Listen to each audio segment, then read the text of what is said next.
Hi, I wanted to check in. How are you? And how are we doing in terms of where we are going, where we've been? Here's the calendar.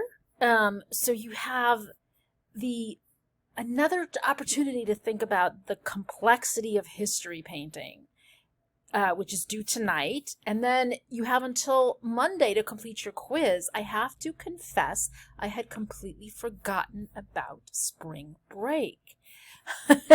And you deserve a spring break, right? It's the right thing to do to relax your mind and regroup. So there will not be a new module coming up for you today. I will wait and I'll post that.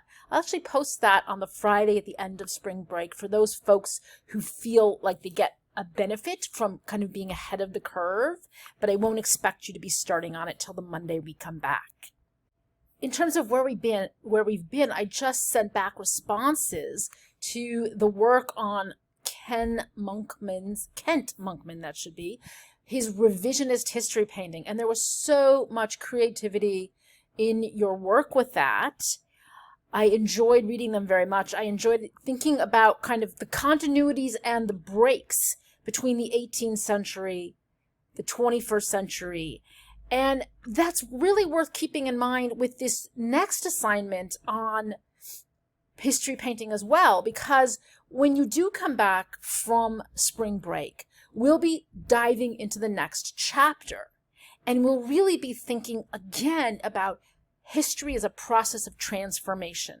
All this talk about history painting matters because history painting is always asking what is worth remembering. What collective memories of events and people make up our consciousness of who we are? And that changes radically. And you see it in this module as artists like Géricault are starting to say history isn't just about the victors, the winners, those who triumph and dominate. And that is certainly an insight that Monkman was drawing on. And it will be even more of an insight as we move into our next chapter when you come back. You'll see that in this next chapter, we're in the middle of the 19th century. And we have all of these momentous events unfolding that make this really the full flowering of modern life, a consciousness of being modern people in a modern world, which implies a break from the past. And so this will mean, what is the history of modern life? How will it be portrayed?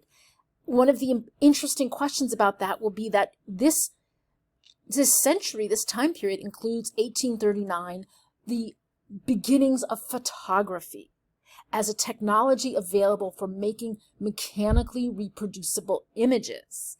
At first, they're not that reproducible. We'll talk about how they become that. But the idea of machine-made images. So I was thinking about this theme of history painting and the camera, and I was looking at this article in The Atlantic today. You could call this the history painting of today. It's a photojournalism documentary essay about Italian doctors and nurses working on the front lines of the pandemic. And this photographer is using the possibility of the camera to give us history in this new intimate way where we can actually see the marks on the skin of this doctor or nurse, as well as kind of the exhaustion, the depth of feeling and knowing in the gaze. So there's a quality of portraiture here that reminds me of Rembrandt, but there's also a way of using the camera to tell a history of people, because the camera will allow for series of images that will change how history is portrayed, seen, understood, where now we don't have the single scene as we do in, say, Géricault's Raft of the Medusa, which is also about a catastrophe, right? Now the catastrophe is told through a series of shots, a series of views laid out one after another to create a sense of the multiplicity of the experience, but all around this theme of their faces. And we'll see how the issue of the camera is really about this question of who is included in history, who gets to define their own history, make their own history, shape their lives. And so 1848 is also a workers' revolution in Paris. It's also the Women's Rights Convention. And so we'll be thinking about these issues of representation and historical change when we come back. Equally important will be momentous events in terms of the understanding of biology, the evolutionary insights, revolutionary evolutionary insights of Darwin. And here is a lithograph of Pasteur, who was one of the earliest scientists to really understand and make clear the germ theory of disease. So you can see from the themes that I brought up that our lives today very much take shape beginning in this time period of the mid-19th century, which is where you'll be when we come back. So I look forward to your postings about history painting.